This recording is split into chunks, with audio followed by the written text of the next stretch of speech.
అందరికీ నమస్తే అండి. ఒక 4-5 రోజుల కిందట నేను ఒక వీడియో చేశాను. చంద్రగిరి నియోజకవర్గానికి సంబంధించి చెవిరెడ్డి భాస్కర్ రెడ్డి గారికి అండ్ ఎమ్మెల్యే పులవర్తి నాని గారికి మధ్య జరిగిన, అంటే పులవర్తి నాని గారి వైఫ్ సుధారెడ్డి గారి మీద చెవిరెడ్డి గారు అండ్ వైసీపీ వాళ్ళు ఒక పెద్ద ఆరోపణ చేశారు. 50 లక్షలు ఆమె లంచం తీసుకొని కార్యదర్శికి పోస్టింగ్ ఇచ్చారు కాబట్టి ఆయన లంచాలు తీసుకుంటున్నాడు ప్రజల దగ్గర అని. సో ఆ సాక్షిలో వార్త రావడం, ఆ తర్వాత సుధారెడ్డి గారు మీడియా ముందుకు రావడం, చంద్రగిరి సర్కిల్లోకి వెళ్ళి సవాల్ చేయడం, చెవిరెడ్డి గారికి ఛాలెంజ్ చేయడం, ఇవన్నీ జరిగాయి. సో ఆ కంటెంట్ నేను చెప్తున్న క్రమంలో లాస్ట్లో ఒక క్వశ్చన్ మార్క్ పెట్టి వదిలేశాను. రాష్ట్రంలో కొడాలి నాని గారికి సంబంధించి, పెద్దిరెడ్డి గారికి సంబంధించి, పిన్నెల రామకృష్ణారెడ్డి గారికి సంబంధించి, వల్లభనేని వంశీ గారికి సంబంధించి వాళ్ళు చేసిన ఆకృత్యాలు, అరాచకాలు, అక్రమాలు అన్నీ కూటమి ప్రభుత్వం బయటకు తీస్తుంది కదా. ఆల్రెడీ గన్నవరంలో విజిలెన్స్ ఎంక్వైరీ జరిగింది. వల్లభనేని వంశీ గారి అక్రమాల మీద విచారణ చేయడానికి సిట్ వేశారు. అండ్ గుడివాడలో కూడా విజిలెన్స్ ఎంక్వైరీ జరుగుతోంది. రేపు మాప అక్కడ కూడా సిట్ వేసే అవకాశం ఉంది.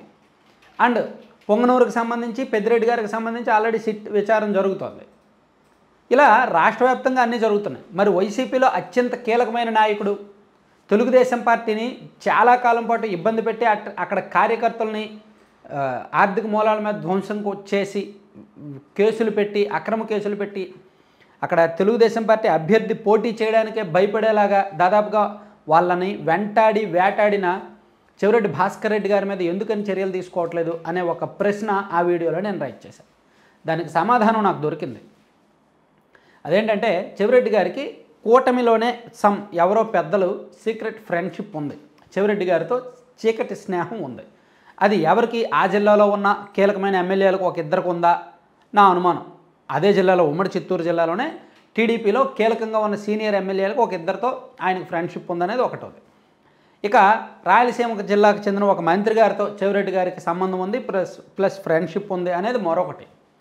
ఇక ఇంకోటి కొన్ని ఉన్నాయన్నమాట. సో ఎందుకు ఇవన్నీ నేను చెప్తున్నానంటే, మీరు పక్కన చూడండి, చంద్రగిరి ఎమ్మెల్యే గారు, స్వయాన చంద్రగిరి ఎమ్మెల్యేగా పులవర్తి నాని గారు గెలిచిన తరువాత ఒక 3-4 నెలల పాటు చంద్రగిరి నియోజకవర్గంలోనూ ఆ ప్రాంతంలో జరిగిన అక్రమాలను, చెవిరెడ్డి గారి హయాంలో జరిగిన తప్పులను, కొంత ఫండ్స్ నిధుల దుర్వినియోగాన్ని బయటకు తీసి సాక్షాత్తు సీఎం చంద్రబాబు నాయుడు గారికి ఆయన కంప్లైంట్ చేశారు. స్వయంగా తనే కంప్లైంట్ చేశారనమాట. మీరు పక్కన దాన్ని చూడొచ్చు.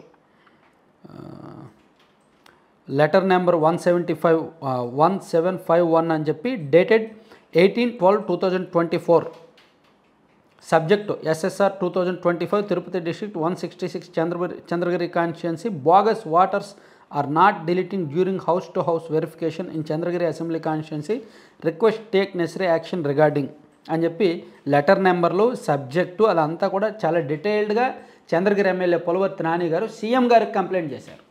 చంద్రగిరి నియోజకవర్గంలో బోగస్ ఓట్లు చాలా ఉన్నాయి, వాటిని డిలీట్ చేయట్లేదు, అధికారులు సహకరించట్లేదు అని. దానికి ఎక్కడెక్కడ ఏమేమి ఉన్నాయి, ఏ అధికారి పాత్ర ఏంటి అనేది చెప్తూ రెండో పేజీలో the investigation is set to be focused on former Gudur RDO Kiran Kumar who allegedly conducted dubious review meetings regarding waters list changes. After that the authority have not taken up the inquiry sincerely and it appears to influenced by ex-MLA Chevireddy Bhaskar Reddy who is covering and encapsulating his misdeeds అని చెప్పి చెవిరెడ్డి భాస్కర్ రెడ్డి గారికి సంబంధించి and farmer గతంలో ఆర్డీఓగా పనిచేసిన కిరణ్ కుమార్ గారి మీద ఒక allegation చేస్తూ ఆయన స్వయంగా తన లెటర్ రాశారు. తన లెటర్ హెడ్ మీద తెలుగులో రాస్తూ వెనక ఈ లెటర్ని జత చేసి సీఎం గారికి ఇచ్చారు, ప్లస్ సంబంధిత అధికారులకు ఇచ్చారు. దీని మీద ఎటువంటి యాక్షను లేదు. సరే, ఇది ఇప్పుడేమి ఎన్నికల సీజన్ కాదు కదా, వాటర్ లిస్టులో మార్పులు చేర్పులు ఇప్పుడు ఎందుకు చేస్తారులే అనుకోవచ్చు. ఆ తర్వాత ఇంకో విషయం, ఇంకో letter LR number 2128 Chandragiri MLA అని చెప్పి డేటెడ్ 11/12/2024. సబ్జెక్ట్ ఏంటంటే need for action on X chairman TUDA Tirupati mister Chevireddy Bhaskar Reddy of Chandragiri constituency, Tirupati district, Andhra Pradesh, miss appropriation of Tirupati urban development authority funds in the period of 2019 to 24.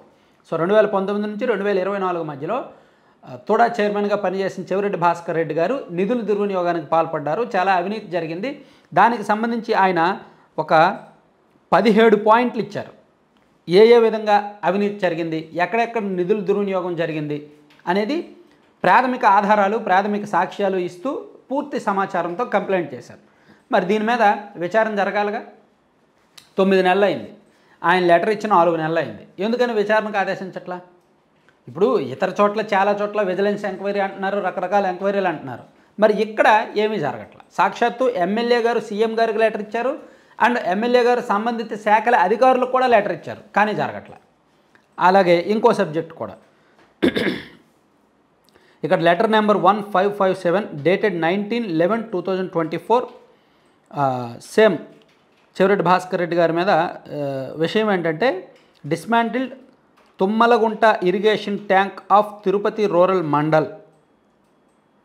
Tummalagunta అనే చెరువుని దాదాపుగా దాన్ని మిస్హ్యాండిల్ చేసి అక్కడ ఏం రాశారంటే, mister Chevireddy Bhaskar Reddy ex MLA Chandragiri and ex TUDA chairman have been dismantle Thummalagunta irrigation tank of Tirupati rural mandal Tirupati district converted as cricket stadium by using TUDA funds. He has not taken any permission from National Green Tribunal. This subject already taken into the notice of National Green Tribunal, Chennai. Approximately 33 crores of Toda funds have been misutilized for this purpose. అని చెప్పి 33 కోట్ల నిధులు దుర్వినియోగం అయ్యాయి, అకారణంగా ఖర్చు చేశారు, నిబంధనలకు విరుద్ధం.